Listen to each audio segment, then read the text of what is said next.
नमस्कार दोस्तों, स्वागत है आपका आज के मुख्य समाचारों में। दोस्तों यहां पर आपको देखने को मिलेंगी सुबह से लेकर शाम तक की तमाम बड़ी खबरें, मुख्य समाचार, ब्रेकिंग न्यूज अपडेट्स के रूप में। तो दोस्तों आप सभी लोगों से रिक्वेस्ट है इस वीडियो को ज्यादा से ज्यादा लाइक और शेयर करें।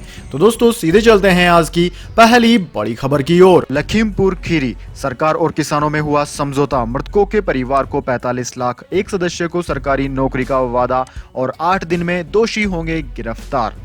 जी हां दोस्तों, लखीमपुर में सरकार और किसानों के बीच समझौता हो गया है।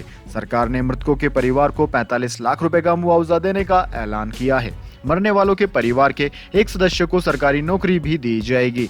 साथ ही घटना की न्यायिक जांच और 8 दिन में आरोपियों को अरेस्ट करने का वादा भी किया गया है। दोस्तों यूपी के एडीजी प्रशांत कुमार ने कहा कि मारे गए 4 किसानों के परिवारों को सरकार 45 लाख रुपए और एक सदस्य को सरकारी नौकरी देगी। घायलों को 10 लाख रुपए दिए जाएंगे। किसानों की शिकायत पर एफआईआर दर्ज की जाएगी। हाईकोर्ट के रिटायर्ड जज मामले की जांच करेंगे। उन्होंने कहा कि सीआरपीसी की धारा 144 लागू होने के कारण राजनीतिक दलों के नेताओं को जिले का दौरा नहीं करने दिया गया है। हालांकि किसान संघों के सदस्यों को यहां आने की इजाजत है। वहीं दोस्तों सुप्रीम कोर्ट ने लखीमपुर हिंसा पर बड़ी टिप्पणी की है। कोर्ट ने कहा है कि जब ऐसी दुर्भाग्यपूर्ण घटनाएं होती है तो कोई भी जिम्मेदारी लेने को तैयार नहीं होता।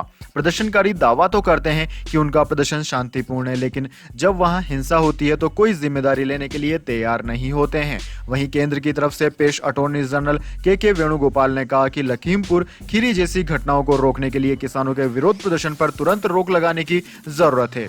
सुप्रीम कोर्ट में किसान महापंचायत की उस याचिका पर सुनवाई हो रही थी जिसमें जंतर मंतर पर सत्याग्रह करने की अनुमति मांगी गई थी। इस पर कोर्ट ने कहा कि वह इस बात की जांच करेगा कि क्या विरोध करने का अधिकार एक पूर्ण अधिकार है या नहीं। इसके बाद दोस्तों अगली बड़ी खबर, अमरिंदर पर फिर जुबानी तीर। हरीश रावत बोले कैप्टन अगले चुनाव में कांग्रेस की जीत नहीं चाहते थे, अकालियों से मिले हुए हैं, बीजेपी के भी दबाव में हैं। जी हां दोस्तों, पंजाब कांग्रेस के इंचार्ज हरीश रावत ने फिर कैप्टन अमरिंदर सिंह पर हमला किया है। उन्होंने कहा है कि अमरिंदर ने उन्हें भी मिलने का वक्त नहीं दिया था। यही नहीं, विधायक दल की मीटिंग में कैप्टन पंजाब के मुद्दों के अलावा बादलों साठगांठ पर जवाबदेही से बचना चाहते थे, इसलिए वो मीटिंग में नहीं आए और उससे पहले ही इस्तीफा दे दिया। रावत ने कहा कि पार्टी नेतृत्व अमरिंदर के उलट नहीं था। सच्चाई यह है कि अमरिंदर सिंह पंजाब के भीतर पार्टी के हालात को समझना ही नहीं चाहते थे, जिस वजह से उन्हें इस्तीफा देने को मजबूर होना पड़ा। वे अकालियों से मिले हुए हैं और भाजपा के भी दबाव में हैं। वहीं दोस्तों हरीश रावत ने इससे आगे कहा कि मुख्यमंत्री का यह भी दायित्व है कि वह समय समय पर विधायक दल की मीटिंग बुलाएं, जिससे वो सहयोगियों को अपने विश्वास में लेते रहें। अमरिंदर बताएं कि उन्होंने मुख्यमंत्री रहते हुए कितनी बार विधायक दल की मीटिंग बुलाई। हरीश रावत ने इसे अप्रिय प्रसंग भी बताया। इसके बाद दोस्तों अगली बड़ी खबर, प्रदूषण से निपटने के लिए दिल्ली सरकार ने उठाए 10 कदम, सीएम केजरीवाल ने बनाया एक्शन प्लान। जी हां दोस्तों, दिल्ली के मुख्यमंत्री अरविंद केजरीवाल ने राष्ट्रीय राजधानी में वायु प्रदूषण से निपटने के लिए विंटर एक्शन प्लान तैयार कर लिया है, जिसकी घोषणा भी कर दी है, जिसमें कचरा जलाने, धूल और वाहनों से निकलने वाले धुएं की निगरानी के लिए दलों का गठन किया जाना शामिल है। दोस्तों सीएम केजरीवाल ने दावा किया कि केंद्र और पड़ोसी राज्य ने किसानों द्वारा पराली जलाए जाने को रोकने के लिए कुछ नहीं किया। पराली जलाना सर्दी के मौसम में वायु प्रदूषण का मुख्य कारण है। दोस्तों प्रदूषण के खिलाफ दिल्ली सरकार का जो 10 सूत्रीय प्लान है वह कुछ इस प्रकार है। पराली को नष्ट करने के लिए जलाने के बजाय बायो डिकम्पोजर का प्रयोग करें। धूल के प्रदूषण पर कार्यवाही, कूड़ा जलाने पर जुर्माना, पटाखों पर पूर्ण प्रतिबंध, स्मोक टावर, हॉटस्पॉट की निगरानी, green war room, green Delhi app, Bharat का पहला ई वेस्ट पार्क भी उन्होंने बनाया। वाहनों के प्रदूषण पर लगाम लगाना, यह भी एक पॉइंट है। इस तरीके से कुल 10 पॉइंट है जो कि दिल्ली के मुख्यमंत्री अरविंद केजरीवाल ने अपने भाषण में कहा है।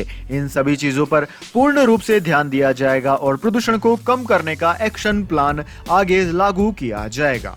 इसके बाद दोस्तों अगली बड़ी खबर, राज्यपाल बनवारी लाल पुरोहित से मिले पंजाब के मुख्यमंत्री, बोले किसानों में है नाराजगी, निरस्त हो तीनों कृषि कानून। जी हां दोस्तों, रविवार को लखीमपुर खीरी में हुई हिंसक घटना पर पंजाब के मुख्यमंत्री चरणजीत सिंह चन्नी ने अपनी प्रतिक्रिया व्यक्त की है। उन्होंने कहा है कि लखीमपुर खीरी में जो भी हुआ वह निंदनीय और दुर्भाग्यपूर्ण है। इसके साथ ही मुख्यमंत्री ने इस मामले को लेकर राज्यपाल बनवारी लाल पुरोहित से भी मुलाकात की। लखीमपुर खीरी में कृषि कानूनों के खिलाफ आंदोलन कर रहे किसानों और केंद्रीय गृह राज्य मंत्री अजय मिश्रा के बेटे के समर्थकों के बीच हिंसक टकराव में 8 किसानों की मौत हो गई। अब इस मुद्दे को लेकर विपक्षी दल केंद्र सरकार और यूपी की योगी सरकार को घेरने की कोशिश में है। दोस्तों, लखीमपुर खीरी की आंच अब पंजाब और हरियाणा तक पहुंच गई है। दोनों ही राज्यों के आक्रोशित किसानों ने कई जगह पर केंद्र सरकार के खिलाफ प्रदर्शन किया। इसके बाद दोस्तों, अगली बड़ी खबर, टीनएजर में हीन भावना पैदा कर रहा है इंस्टाग्राम, फेसबुक कर्मचारी ही करने लगे कंपनी का विरोध। जी हां दोस्तों, क्या इंस्टाग्राम से टीनएजर का मानसिक स्वास्थ्य खराब हो रहा है? यह सवाल इन दिनों में अमेरिका के सभी लोगों को परेशान कर रहा है। इतना ही नहीं, अब इसके स्वामित्व वाली फेसबुक कंपनी को अपने ही कर्मचारियों का विरोध भी झेलना पड़ रहा है। दरअसल दोस्तों, न्यूयॉर्क टाइम्स की खबर के मुताबिक 1 दर्जन वर्तमान और पूर्व कर्मचारियों की बात माने तो बच्चों के मैसेंजर किट्स जैसे प्रोडक्ट्स की रिसर्च पर काम करने वाले युवा ग्रुप में असंतोष पनप रहा है। मामले को सुलझाने के प्रयास की वजह से कंपनी के कई प्रोजेक्ट आगे के लिए टाल दिए गए हैं। रिसर्च पर काम करने वाले कुछ कर्मचारी कंपनी की सफाई से गुस्सा हैं। उन्होंने ग्रुप चैट में कंपनी के जवाब को अनुचित बताया। कुछ कर्मचारियों ने इस्तीफा देने की धमकी भी दे दी। अखबार वॉल स्ट्रीट जर्नल में पिछले माह प्रकाशित कई लेखों और खबरों में कहा है कि फेसबुक को मालूम है कि इंस्टाग्राम की वजह से टीनेजर का मानसिक स्वास्थ्य खराब हो रहा है। इस बारे में दोस्तों आपके क्या विचार हैं? कमेंट में जरूर बताएं। इसके बाद दोस्तों, अगली बड़ी खबर, ड्रग्स केस में गिरफ्तार शाहरुख खान के बेटे आर्यन खान को कोर्ट ने 7 अक्टूबर तक कस्टडी में भेजा। जी हां दोस्तों, ड्रग्स केस में गिरफ्तार शाहरुख खान के बेटे आर्यन खान को कोर्ट ने 7 अक्टूबर तक एनसीबी की कस्टडी में भेज दिया है। एनसीबी ने अदालत से 11 दिन की कस्टडी की मांग की थी। मामले की सुनवाई के दौरान शाहरुख खान के मैनेजर और उनके गार्ड कोर्ट में ही मौजूद थे। इससे पहले अतिरिक्त मेट्रोपॉलिटन मजिस्ट्रेट आर.के. राजे ने रविवार को आर्यन खान को 1 दिन के लिए एनसीबी की हिरासत में भेज दिया था।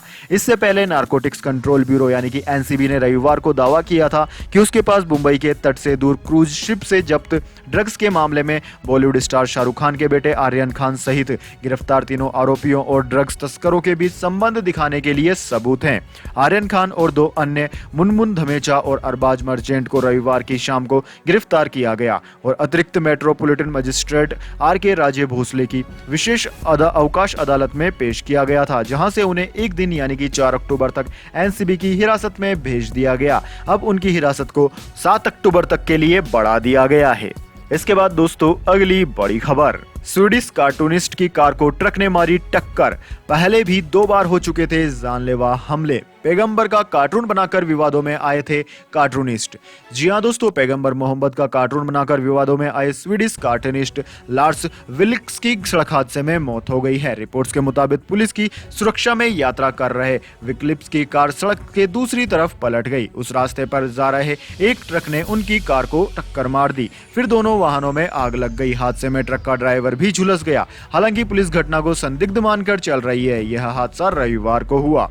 दोस्तों, आपकी जानकारी के लिए बता दें, पैगंबर मोहम्मद पर 2007 में विवादित कार्टून बनाने के बाद 75 वर्षीय लार्स विक्लिक्स को लगातार जान से मारने की धमकी मिल रही थी।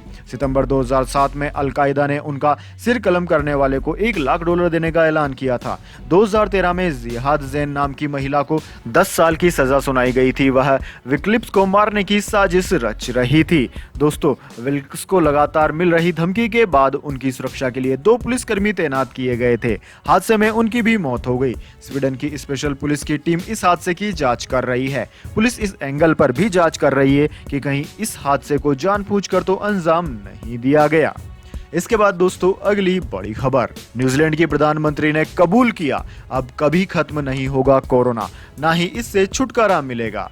जी हां दोस्तों, न्यूजीलैंड ने कोरोना महामारी को लेकर एक बड़ा बयान दिया है। न्यूजीलैंड की प्रधानमंत्री जेसिंडा अर्डर्न ने बाकी देशों की तरह स्वीकार कर लिया है कि इस वैश्विक महामारी से पूरी तरह छुटकारा नहीं पाया जा सकता। प्रधानमंत्री जेसिका अर्डर्न ने ऑकलैंड में लॉकडाउन संबंधी प्रतिबंधों में ढील की घोषणा करते हुए कहा कि इस महामारी की शुरुआत में न्यूजीलैंड ने कड़ा लॉकडाउन लागू कर और अन्य कड़े कदम उठाकर वायरस को पूरी तरह काबू करने की कोशिश की थी। उन्होंने आगे कहा कि अभी तक न्यूजीलैंड की यह रणनीति 50 लाख आबादी वाले देशों के लिए कारगर साबित हुई थी। देश में संक्रमण के 27 लोगों की मौत हुई है। पीएम जेसिंडा ने बताया कि जब अन्य देशों में मृतक संख्या बढ़ रही थी और लोगों का जीवन बाधित था, जब न्यूजीलैंड के लोग अपने कार्यस्थलों, स्कूलों और खेल स्टेडियम में सामान्य रूप से जा रहे थे, लेकिन अगस्त में ऑस्ट्रेलिया से आए एक व्यक्ति के डेल्टा वेरिएंट वायरस के संपर्क में आने के बाद पूरी तस्वीर बदल गई। उन्होंने कहा कि देश में इस मामले के सामने आने के बाद बेहद कड़ा प्रतिबंध लागू किया गया था, लेकिन यह संक्रमण को पूरी तरह से रोकने के लिए पर्याप्त नहीं था। देश में सोमवार को संक्रमण के 29 नए मामले सामने आने के बाद संक्रमितों की संख्या बढ़कर 1300 से अधिक हो गई है। कुछ मामले ऑकलैंड के बाहर भी सामने आए हैं। जेसिंडा के मुताबिक ऑकलैंड में 7 सप्ताह के प्रतिबंधों के कारण संक्रमण को काबू में रखने में मदद मिली, लेकिन इसे पूरी तरीके से खत्म नहीं किया जा सकता। इसके लिए लोगों को ही जागरूक रहने की जरूरत होगी और टीके लगवाने होंगे। इसके बाद दोस्तों अब जान लेते हैं पूरी दुनिया और भारत में क्या है कोरोना महामारी की ताजा स्थिति। तो दोस्तों सबसे पहले बात कर लेते हैं पूरी दुनिया की। तो दोस्तों पूरी दुनिया में इस वक्त तक इस महामारी से संक्रमितों का आंकड़ा 21,94,56,000 को पार कर गया है, जबकि दोस्तों इस महामारी से मरने वालों की संख्या 45,47,000 के पार है। इस महामारी से सर्वाधिक प्रभावित देशों की बात की जाए तो उनमें America, India, Brazil, United kingdom, Russia, Turkey, France, Iran, Argentina आदि देशों का नाम आता है। अब दोस्तों इसके बाद में बात कर लेते हैं क्या है भारत के हालात, लेकिन उससे पहले मेरी आपसे एक छोटी सी रिक्वेस्ट है। अगर दोस्तों आपको अभी तक हमारी न्यूज़ पसंद आई है तो इसे एक छोटा सा लाइक जरूर दे दें, और अगर आपको पसंद नहीं आई है तो बेशक आप डिसलाइक भी कर सकते हैं, लेकिन दोस्तों लाइक और डिसलाइक जरूर कीजिए, क्योंकि दोस्तों यही हमारी मेहनत का फल होता है और इसी से हमें पता चलता है कि आपको हमारी वीडियो पसंद आई है या नहीं।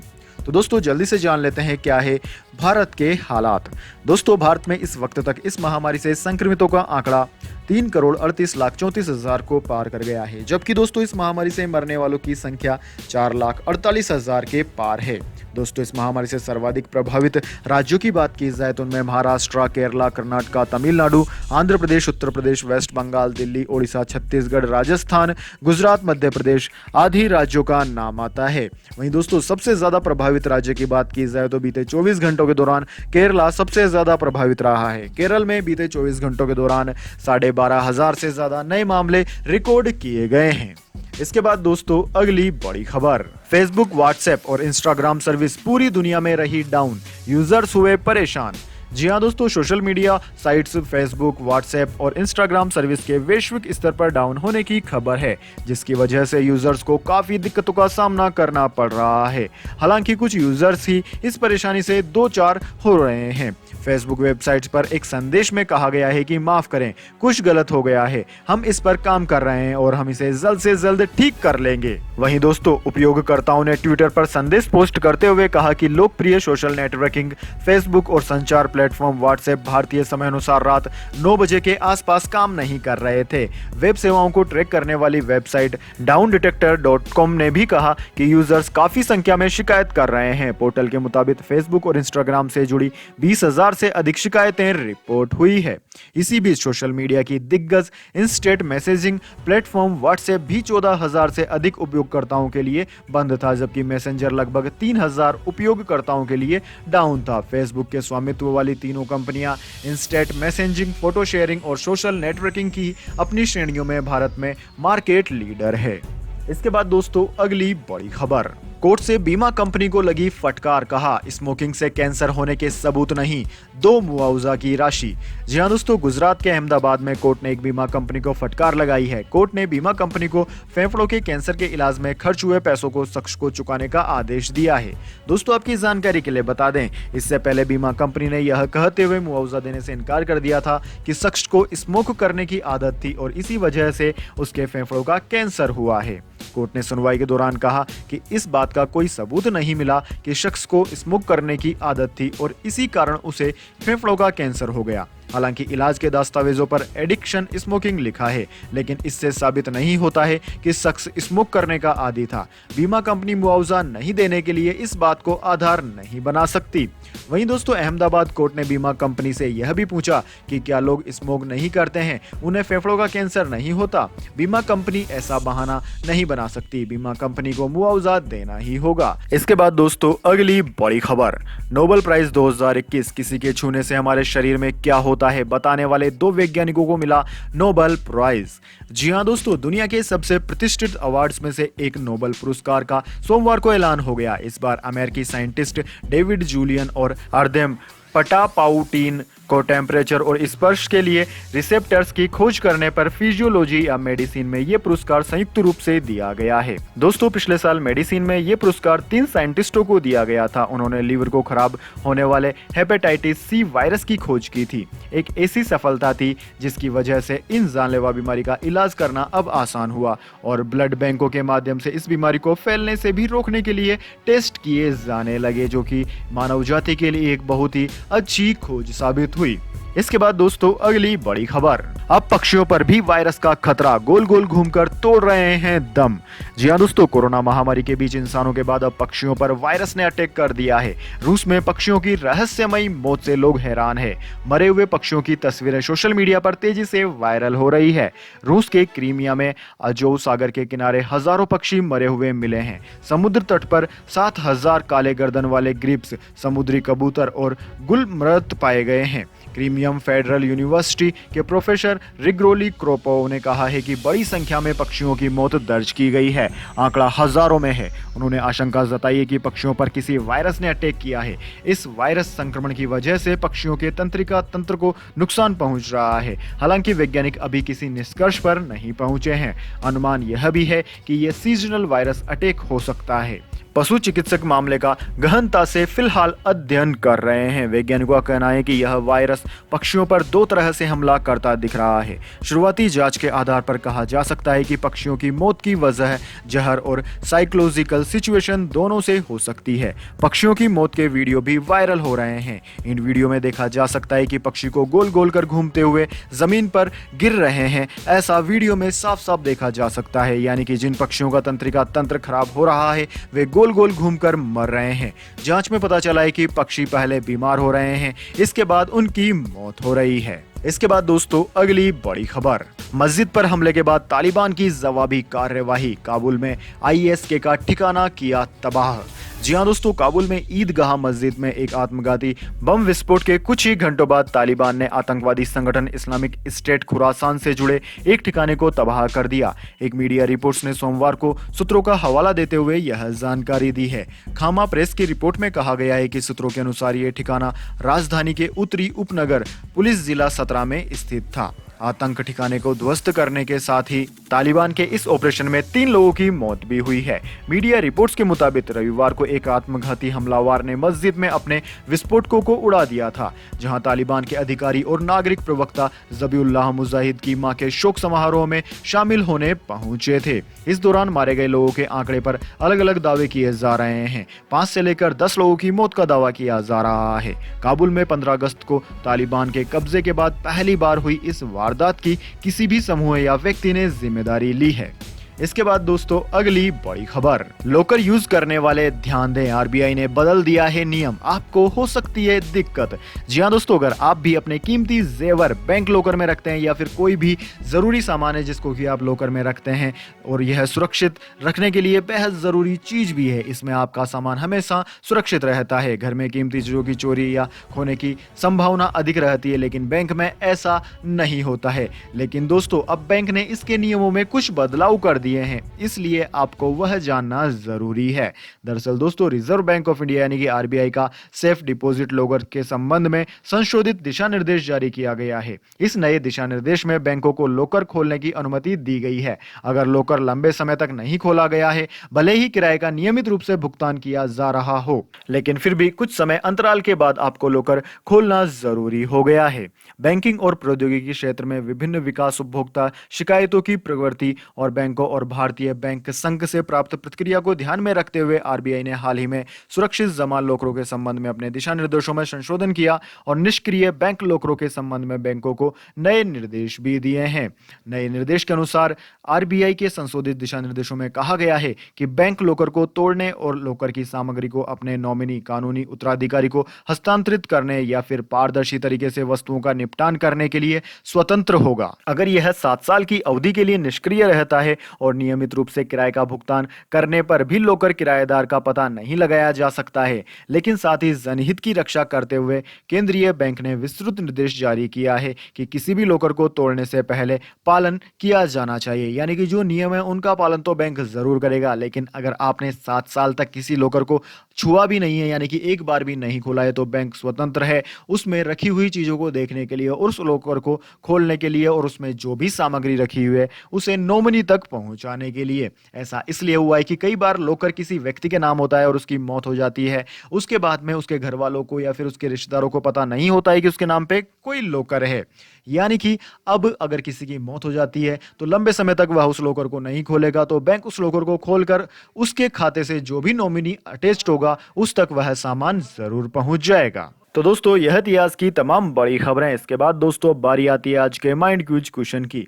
जी हाँ दोस्तों, एक आसान से सवाल का जवाब देकर आप जीत सकते हैं एक अमेजिंग सरप्राइज गिफ्ट हमारे यूट्यूब चैनल की ओर से। तो दोस्तों आज का सवाल आपकी स्क्रीन पर आ चुका है। इंकलाब जिंदाबाद का नारा किस महापुरुष ने दिया था? जी हाँ दोस्तों, अगर आप जानते हैं कि इंकलाब जिंदाबाद का नारा किस महापुरुष ने इजाद किया है तो जल्दी से उनका नाम कमेंट बॉक्स में लिख दीजिए। अगर दोस्तों आपका जवाब होता है एकदम सही और आप चले जाते हैं लक्की विजेता के रूप में, तो आपको मिल सकता है एक अमेजिंग सरप्राइज गिफ्ट हमारे यूट्यूब चैनल की ओर से। तो दोस्तों जल्दी से अपना उत्तर कमेंट बॉक्स में लिख दीजिए, वीडियो को लाइक कर लीजिए, चैनल को सब्सक्राइब करके बेल आइकन भी दबा लीजिए। धन्यवाद। वंदे मातरम। जय हिंद, जय भारत।